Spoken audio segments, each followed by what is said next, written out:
Hello, everybody. I wanted to tell you a quick story today, and it's a story that I feel is pretty relatable to just about everybody, and it is the story of the man with four wives. How is that not relatable? The story goes, once upon a time there was a king, and this king has four wives.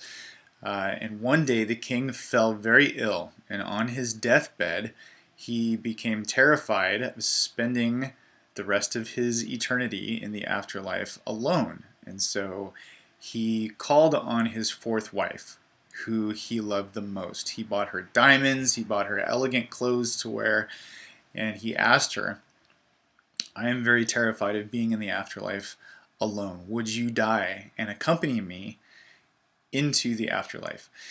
And the woman looks at her husband and says, I'm sorry, I can't do that. That's not something that I can do for you. And she walks away. He calls on his third wife, who he was very proud of and consistently showed off to all of the neighboring kingdoms, and asked her the same question. He says, would you accompany me into the afterlife? And she says, I'm sorry, I love my life way too much to accompany you. And after you die, I'm going to remarry. He calls on his second wife, who has always been there for him, time and time again, through all of his trials and tribulations, and provided him with love and support. And he asks his second wife, would you accompany me into the afterlife? I'm terrified of being by myself. His second wife says, I'm sorry, that's not something that I can do. I can't follow you there.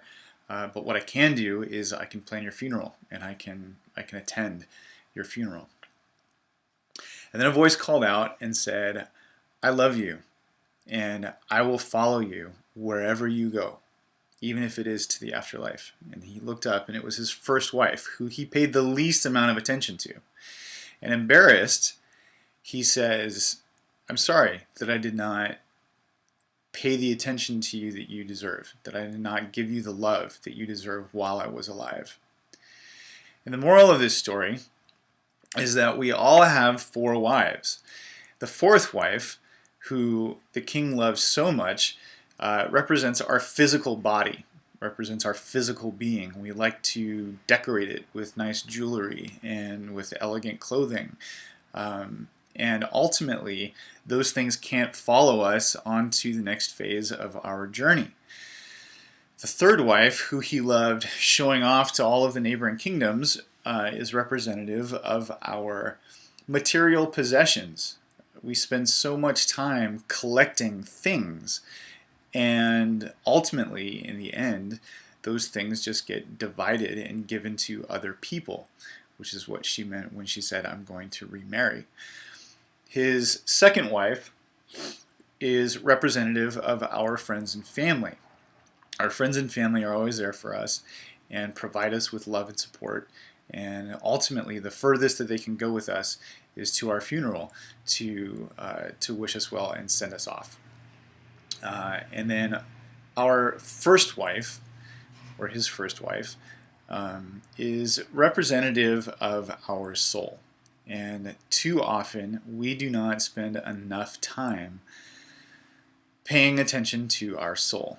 And so, pay attention to your soul. Take time to be alone. Take time to pray. Take time to meditate. Take time to do the things that make you feel fulfilled.